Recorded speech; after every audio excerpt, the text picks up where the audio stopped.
But today I just wanted to do a presentation on basically naming fossils, and just have a little bit of fun with that, and to talk about what's behind that. You know, there's rules, and some of the fun ways people try to sort of skirt the rules a little bit, if you will, and the names that result from that. But so, you know, what's in a fossil name? And there really is a fossil out there called a Lusitania. It's one of my favourite ones. So, and we'll get to it in a little while, and you'll understand why it was given the name it was given.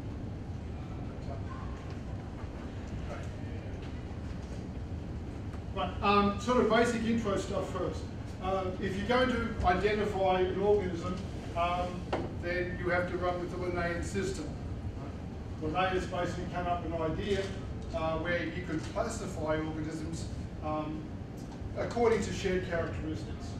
And so he came up with a system for plants and animals. This was in the 1700s when Europeans especially were getting out, going all over the world, finding all sorts of cool new animals, new plants and everything else. And he basically was trying to come up with a way of getting a structured way of naming these things.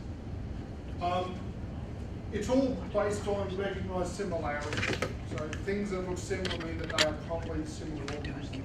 Is the argument. The requirement is you've got to have a binomial nomenclature, which means two-part names. And typically it means genus and species. So for us, it's Homo sapiens. Right? For Tyrannosaurus, right, it's Tyrannosaurus rex. It's the most common species that we know about. Right? Tyrannosaurus takes too long to say, so most people shorten that to T-Rex most of the time. Okay, Felis domesticus, the word Felis leo. And you might know the difference? Yeah, why do you want a pet? What's Felis leo? A lion, yeah. So maybe not pet.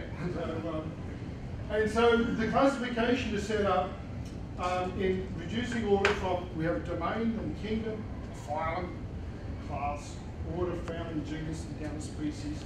Sometimes people go to subspecies. So we are actually Homo sapiens sapiens when it comes down to it. Right, words are no fun, so here's the picture.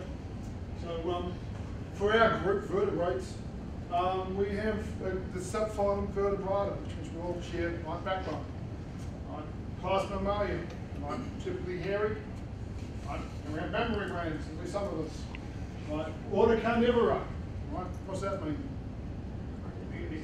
Carnivorous. Right, they want the 3-meat treat every time. Okay? Yeah. Right, family Canidae, we're talking about canids, the teeth. So all these are shared characteristics with these things.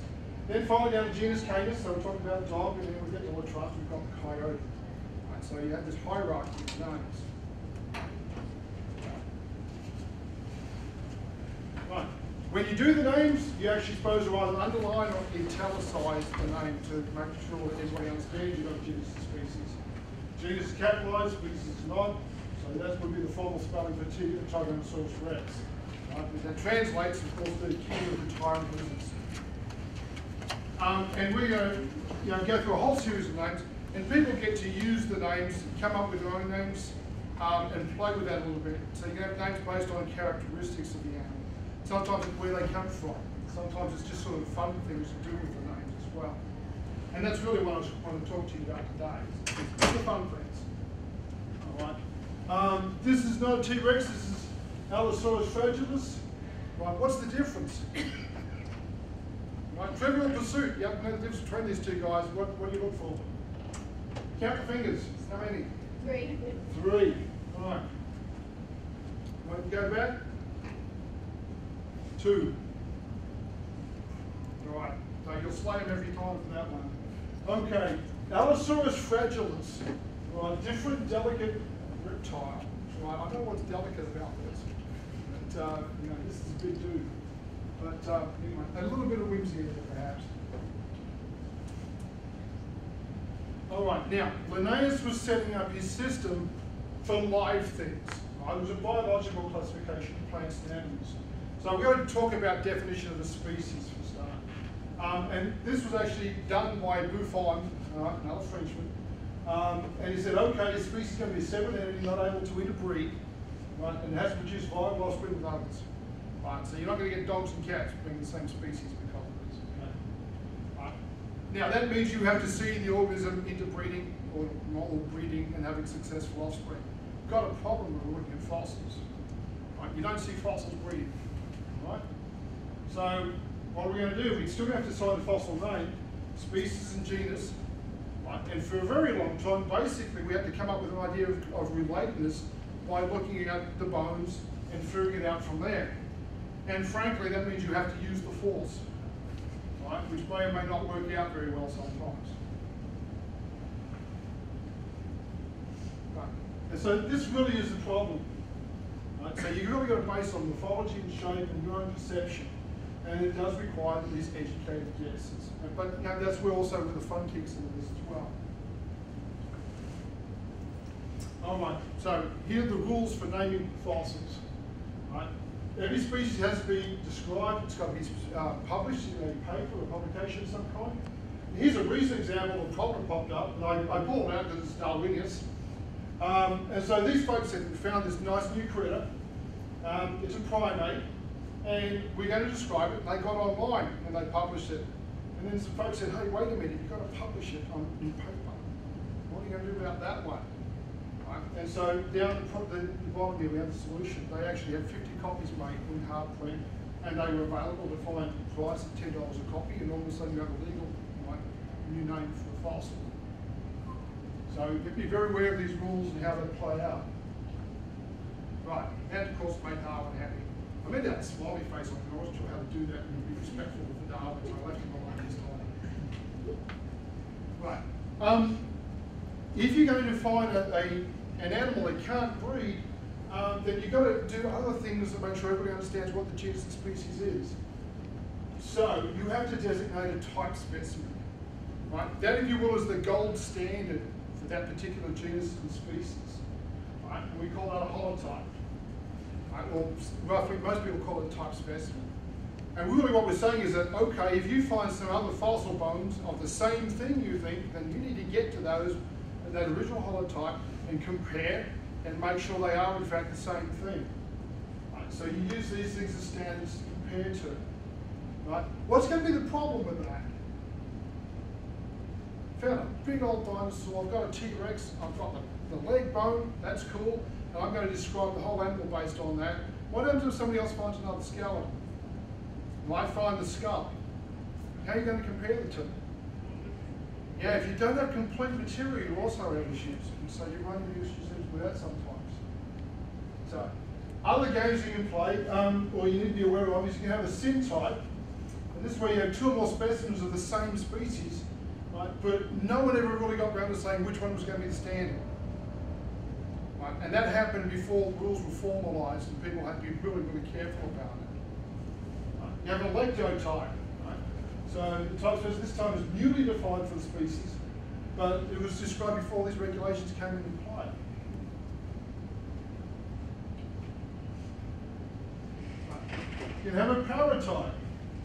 That's where you have, okay, here's the standard, but here's one that's really close, and you can use this as to help you out with the comparison as well. Right. So they become important. And then another final issue is, all right, what happens if the original material is lost? Right. So there's beautiful museums in Europe during World War II, particularly the German museums were bombed and damaged one way or another. Things were destroyed. So fossils too, unfortunately. So what are you going to do in that situation? So sometimes you have to then find a new example of the standard, and that becomes what we call a neotype. So you've got to be very careful. You've got to try to designate something that can be easily compared to. You need to be able to keep it safe so that it's there for perpetuity, basically, for people to work on. Right, and then the other fun thing that's going to pop up a lot in the talk is, here's the other rule. When you define a species, right, if it's defined more than once, so two people find the same critter, both of them describe it, right? Whoever describes it first and gets it published wins. They get what we call priority, right? And the other name is disallowed, right? And that means that some fossil names that you'd be quite familiar with are no longer allowed to be used. Right? And that's the historical context for that. So we'll talk about some of the more famous ones, but that's hard to happen as well. Right. And again, you have to, when you do name the fossil, you've got to do the scientific name, so genus and species, right, has to be given.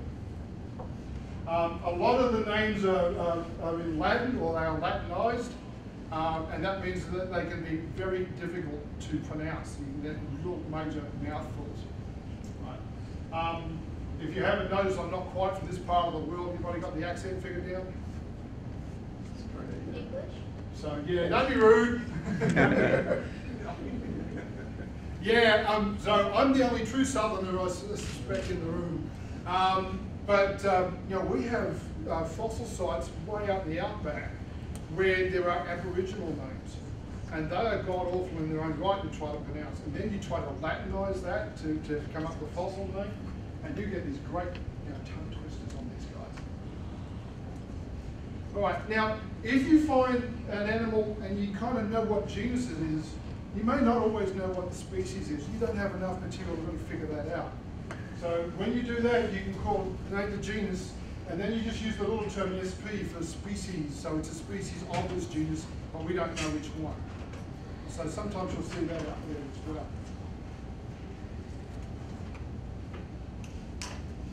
Okay, here's the fun part. How are you going to choose a fossil name? Right? So there are rules. You can't have the name already in use for someone else. Right? The name can be used any which way you want within reason. And we'll have to talk about that one. Right? I knew one guy who was going through a nasty divorce. He was working on basically fossil bush pigs. He wanted to name them after his wife. Probably not kosher. All right? So you have those sorts of issues. You've got to Latinize the name. You then publish it, and the name will be used basically by other scientists, and it gets validity by their use. Right, so they have to pick it up and use it as well. Right. Generally, most people will use some attribute of the bone, the fossil, or the animal as part of the descriptor in the name. So we'll get into some of those as well in a few minutes. And then sometimes you'll have fossils named in honor of a person. And you know, for all sorts of reasons, and I'm going to talk about some of those as well. But very, very commonly, you know, fossils are named after people. And sometimes fossils are named for geographic locations, where they were found. Right? So we'll talk about Argentinosaurus. Right? And you can all take a wild guess where they probably found that fossil. Green. So, yes, Greenland. All right. Things named for physical characteristics. Right? I can't help myself. I always have to have the far side in somewhere. Right? It's the Thagomizer.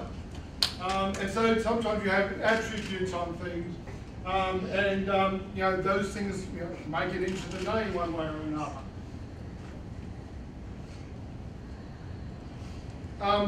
This is one of the very first dinosaurs ever found, right, in the mother country, right, back in England. And this guy's called Iguanodon, right, and it translates to lizard tooth. So one of the first things they figured when they saw this animal, that the teeth were very, very lizard-like. And I'm going to digress occasionally away from the names and get into a few other things because when it's fun.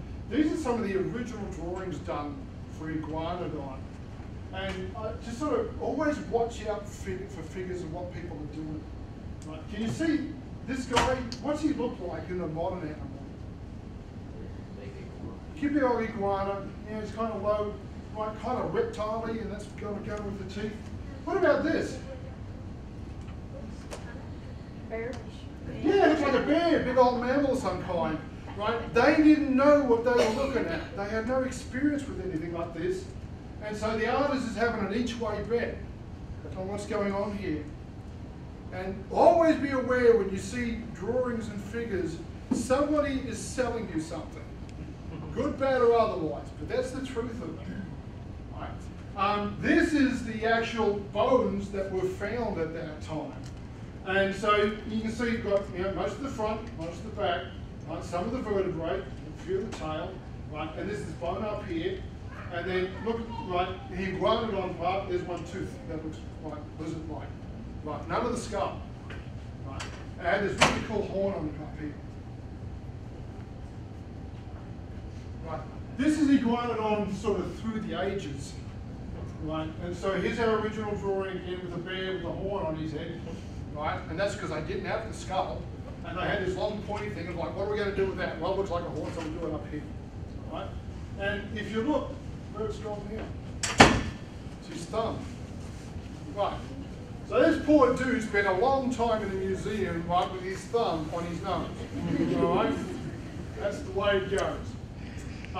In this 1920s version, what had happened is they'd found enough other specimens, they figured out where it was supposed to go. They weren't too sure because it was so pointy, right? He looks like he's trying to thumb a right. I mean, you know, he's doing this number, right? And then in the 1990s, there were a few, quote, rogue paleontologists in their day, if you will, who were trying to sell the idea that dinosaurs were not slow and cumbersome and kind of, you know, dumb animals. They were dynamic. See how he's up on his toes now, and now that thumb is down, but more opposable thumb position. Again, they're all selling you something like this. Right, and here's another one, again, of iguanodon. Again, with lizard tooth. This guy is Baryonyx, and we actually have casts of the claw for this guy, and you know, somebody had a bit of a sense of humor. That's called the heavy claw, and you'd feel that way too if he was having a go at you. Baryonyx is a cool dinosaur. They've actually found specimens of this animal with fish in its stomach.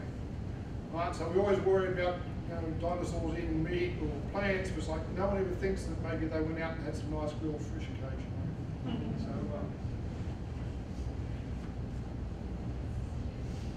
right. Another one that most people are aware of, Deinonychus, is terrible claw. And this is a relatively small animal, but it has these huge claws right on the hind feet, the so-called killing claws.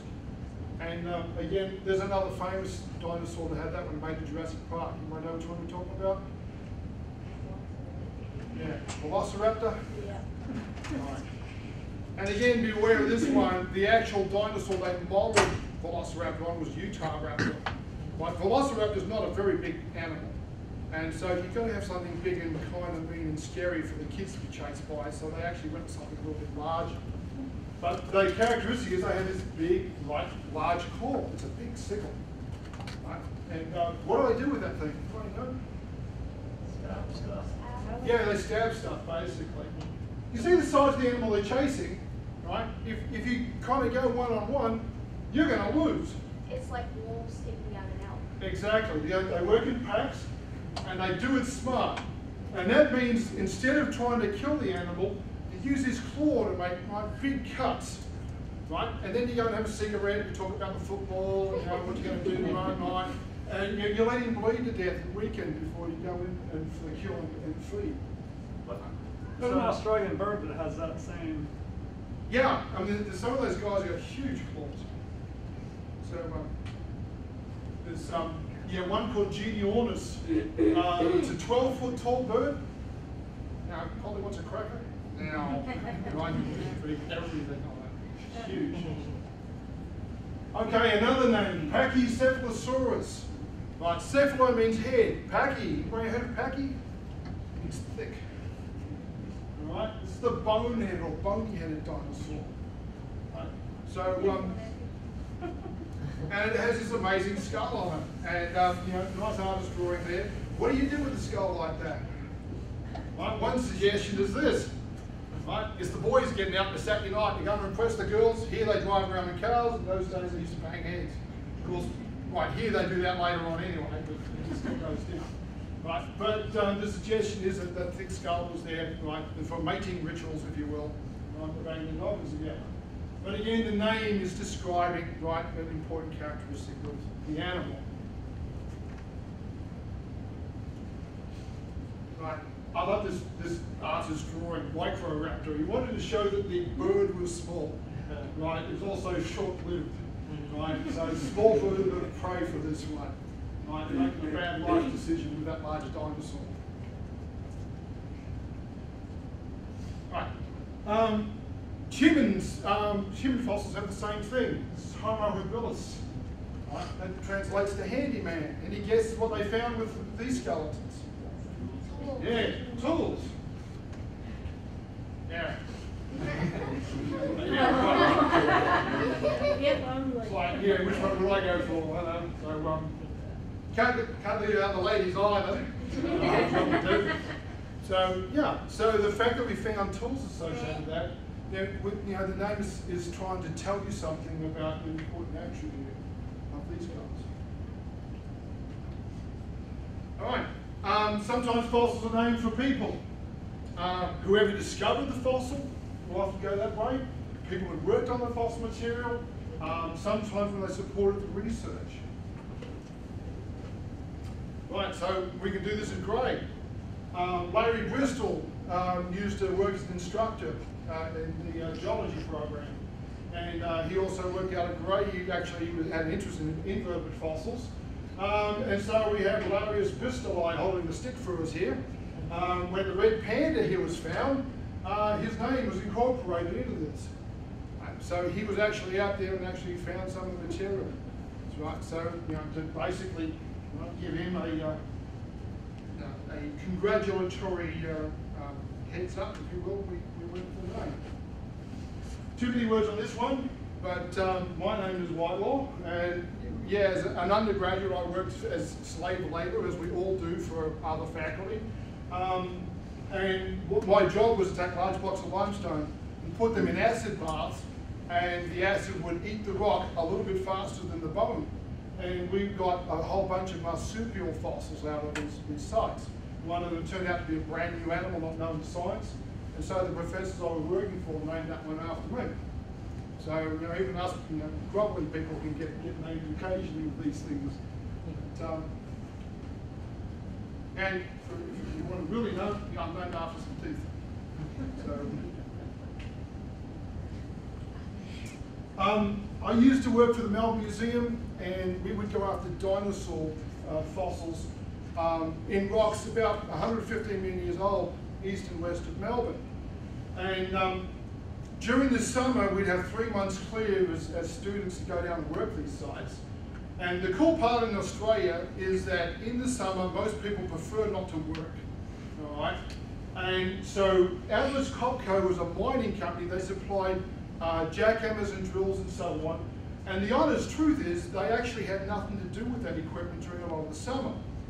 And so Bill Loads was the manager of the, you know, basically the Melbourne office, if you will. And so we approached him because these dinosaurs were in sandstone that was like concrete. And you know, you see people getting out there with their little brushes and trowels and doing that good thing with bones. We were using jackhammers and dynamite, right? We were blowing things up to get to the bones.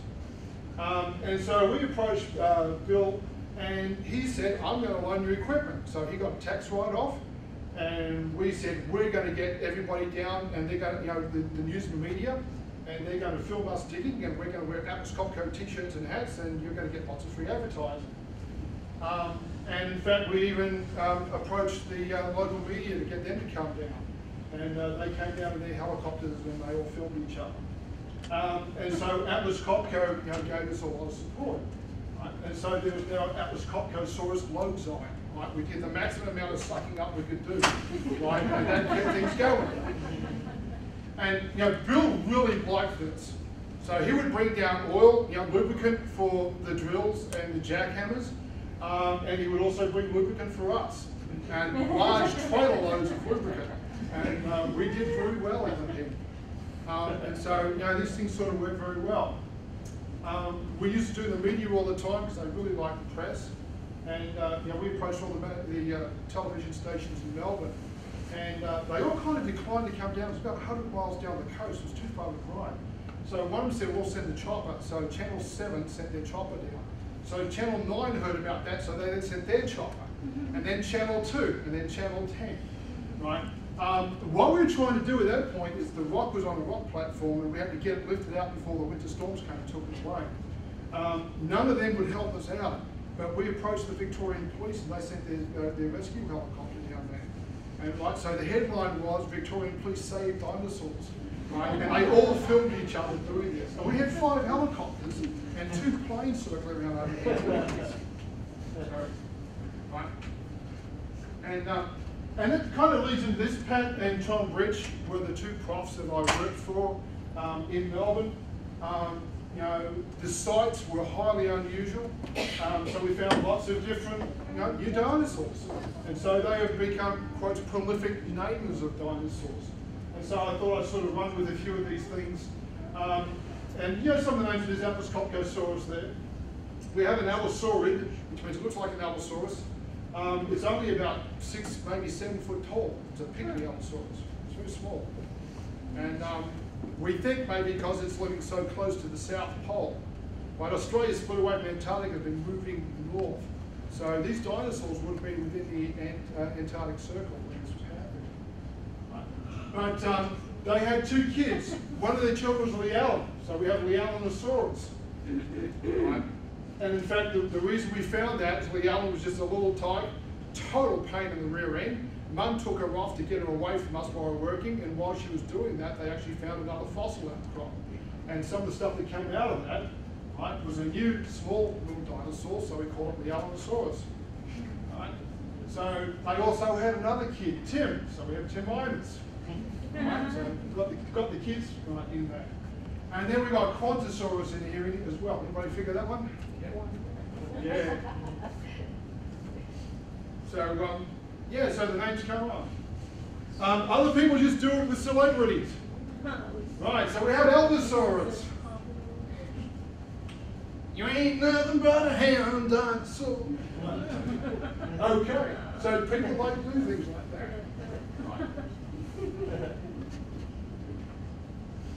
Right, Utah Raptors, Spielberg eye. All right. Again, I'm pretty sure he probably forked over some wood to help out with that. And so we have him being happy with the name as well. Right. This is a terrible name. Agree to cannot tell us. Jaguari. Who would name this one for? Yeah. Right. And before I go on, anybody knows Vicious Eye and Rotten Eye? Who's old enough? Sid Vicious? Johnny Rotten? Yeah. Would you contribute these names partly to that lubricant that you were being? Yeah, and other certain powders that were available. And look, I mean, look how close they are. So, shared traits always. So, right, and then of course I mentioned Quantosaurus, but again, the naming used, and we got money out of Qantas, one for the site and 2 actually for travel. So, and you'll find that everybody loves dinosaurs and fossil-y things, but it's not always easy to get the money to do the digging. And so, we often have to have somewhat inventive ways of doing that. And so we will go after sponsors and corporations. Both, they can help us, in travel to different places, but also just directly to do the digging and preparation. See that little logo on the back of the tail is kind of neat there. It is, isn't it? Yeah, it's not really a kangaroo. Right. Okay, we'll go American. Quetzalcoatlus northopi. Right. Anyone heard of skunkworks? Right. Northrop. This animal's a huge pterodactyl. Of course, 16.5 foot wingspan, basically. Right, which means if it stood in the middle of the room, it's going to be about able to touch each corner. Right, that's a big bird, right? And I use the term bird here a little bit loosely. But, so they don't know one for Northrop. Right, there's another reconstruction of this guy. Of course, he came from Texas, Big Bean. Where else would a big thing come from? They always have stories when I was growing up about Texans coming to Australia and talking about how big everything is. And, now it's bigger than this, now it's bigger than that. So the Australian points out big kangaroo going by, so that's one of our grasshoppers. Right, sometimes just pure whimsy, right? Gojirasaurus, Japanese for Godzilla. Right, Godzilla's got a show in there somewhere. Right, you can't get away from Harry Potter these days. Like Draco Rex, Hogwarts here. Right. So, a lot of names are pretty readily able to use.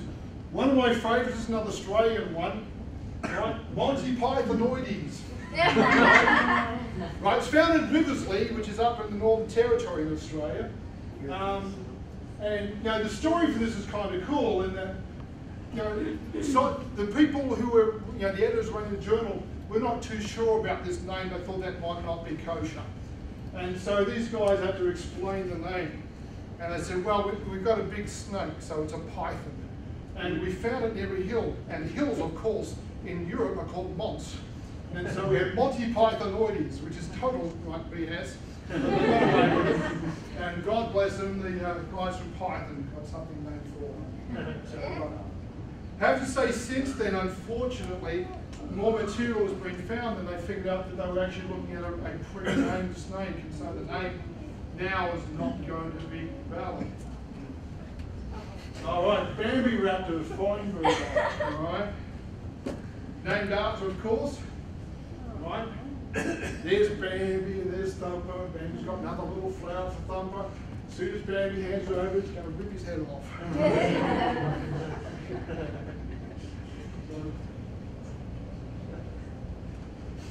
Okay, locations. I mentioned Argentinosaurus. Right? Very cool place to dig dinosaurs these days is down in South America. Finding some of the oldest, some of the biggest, some of the nastiest, things bigger than T-Rex. And so we have this guy. Antarcticosaurus. Right? You can probably guess where that one came from. Antarctica? Yeah, there we go. So, and not all of it's quite covered in ice, so you can find fossils down there in some places. Right. Velociraptor. We don't mention the species, but Velociraptor mongoliensis, right, coming from Mongolia. All right, very cool place to go if you ever get a chance. The photos around the wall here were taken by some researchers who test you got to go there.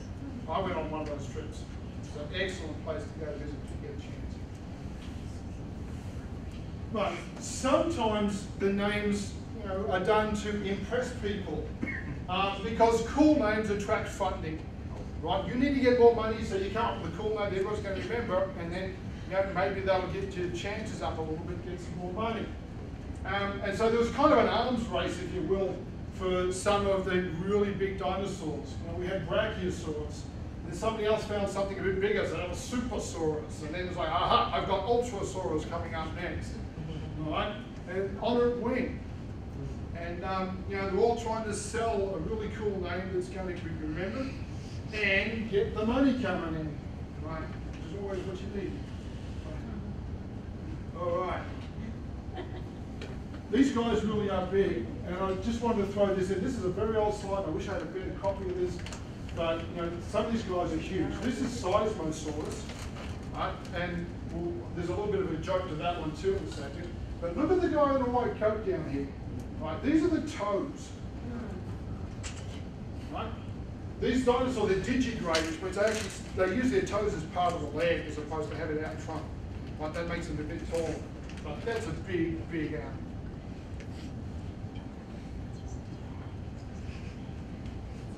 Right, here's Seismosaurus. The name is Earthshaker lizard, but here's the little in-joke on this one. They actually use seismic imaging equipment to figure out where the bones. It's kind of like Jurassic Park, it's the second movie, where they do that little shot in the ground and all of a sudden this picture of a dinosaur shows up. Right, that's a total load of dingo's kidneys the way they did it, but the idea is kosher. Right? So they were able to actually image which way the animal's going. Right, based on seismic states. So they kind of had this little in-joke on this one. Right, and here's another one of the really big guys. We talk about Sauroposeidon. Right, so he's named after the big dude in the sea. It's from Dino. So and other names people just sort of again get woozy on. Eucridia melanolinates. Okay. The creature from the Black Lagoon. Right? So Eucridia's critter, melano, black, and limnite means if you're doing limbic studies, you're doing lake studies. So, and Ceratops, Arthur Clarkoi. Right? Tom Rich, again my boss, was a hopeless sci-fi fiend. He loved sci-fi, and in particular Arthur C. Clarke. So he named one of the dinosaurs from Australia after that as well. So all sorts of things we do. All right. Here's another little one. The etymology for this one, this species is named in honor of the great silent movie comedian Charlie Chaplin, because of the curious tendency of this fly to die with his legs, bandy leg position. And there we go. So named after a fly. So if anybody's seen the fly buzzing and seen Charlie Chaplin's early days, they do look very similar.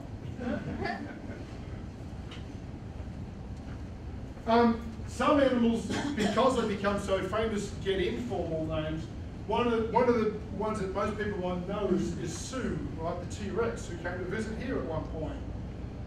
And that's an informal name, it's not a real scientific name, but you'd say we're talking about Sue the dinosaur, everybody knows we're talking about T-Rex. Right? And now it's housed at Chicago Film Museum. The original was a spectacular display, you get a chance to go up there. Right. Another one, well, hominid, was Lucy. Anybody heard of Lucy? Yeah. It was an Australopithecine, so it's on our family tree, if you will. Australopithecus afarensis. And the far side had to go at it. We have Lucy here. But she wasn't named for this Lucy. Does anybody know what she was named for?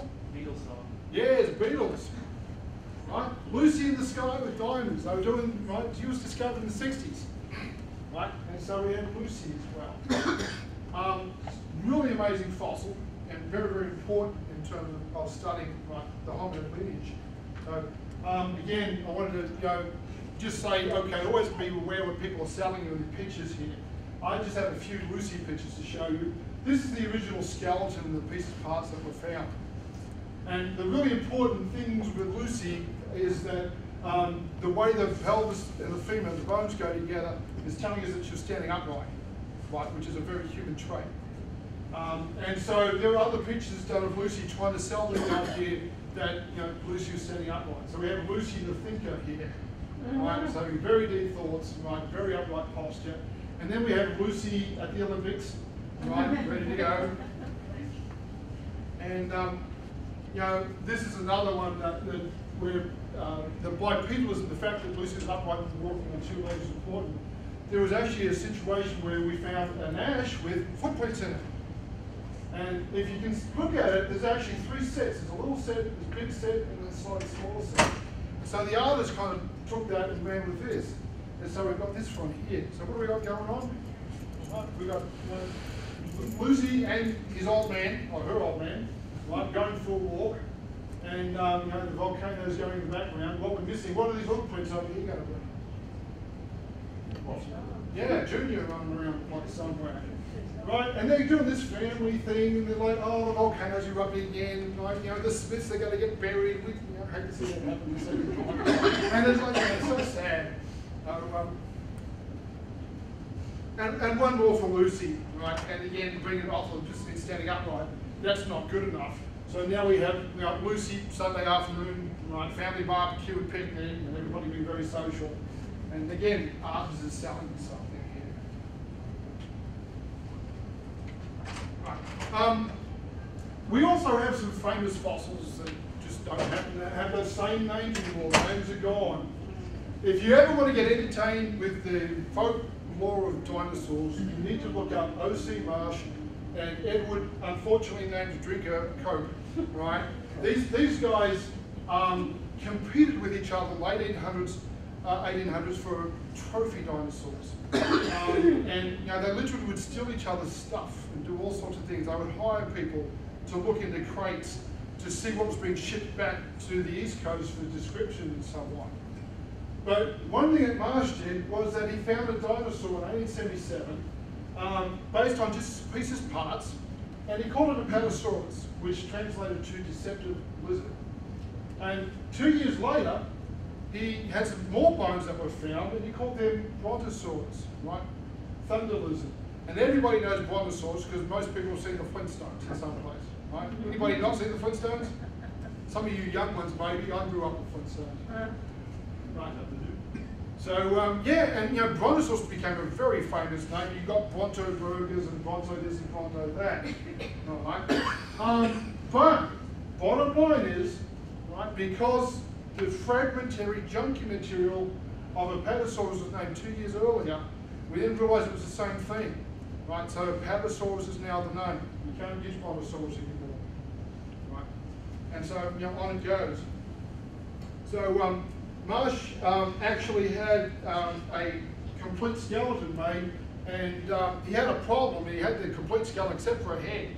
So he took his best guess at that, and he actually ended up putting a Camarasaurus head on the Apatosaurus body. And things like that happen when you have to wing it sometimes.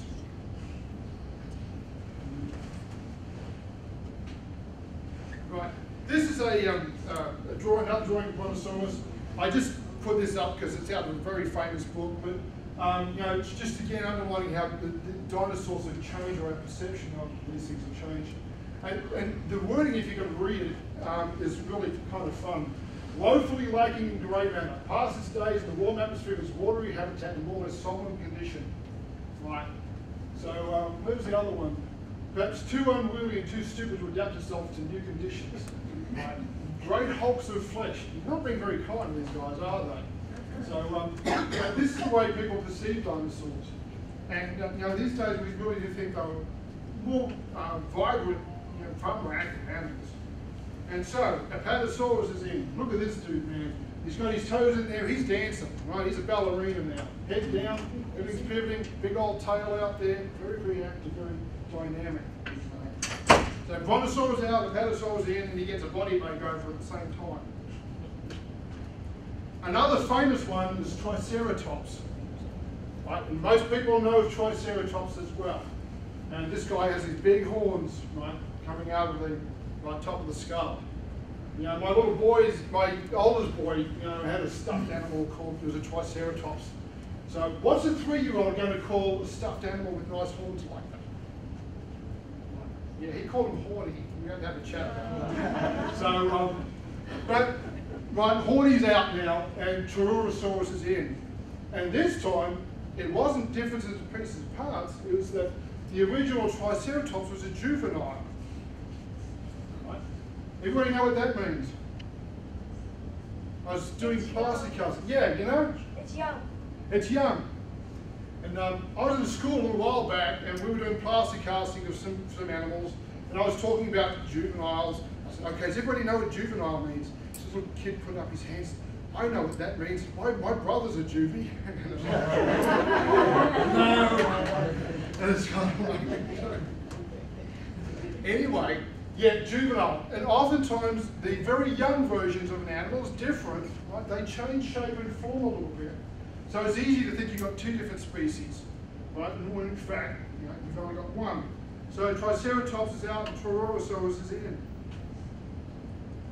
And within the Triceratopsians, they have all sorts of patterns, right? Variations on this.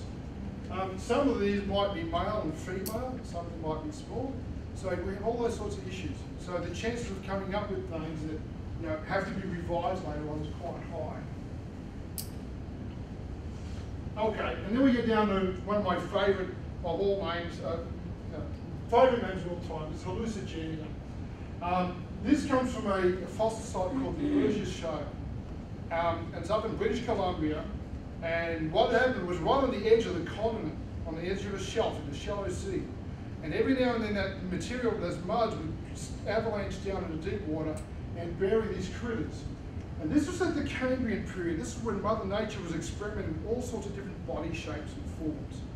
And so they would get taken down and buried and preserved in beautiful detail. And one of these things was found was this guy. And this is really what it looked like in real life. To put it bluntly, no one could tell its head from its arm, right? And so the name Lusitania is like, I don't know what drugs you're on when you're looking at this, and what's going on. We didn't even know which way was up. Some people thought these were, spikes, and then people finally figured out, hey, look, they're on a muddy substrate, and so you kind of need long, right poles to support your body so you don't sink into the mud. So Lusitania is one of my favourites out there. So, long live Lusitania. It's a really cool name, and you know, as life goes on, we're going to find more and more material, and so hopefully we're going to have a lot more fun names in the future. Okay, does anybody have any questions? Yes, sir. The Apatosaurus, was that found in Tennessee? So, no. I think it was found out west. I don't know where the location is for that, but so I don't know. If you dig around gravestones these days, you might be able to find something there.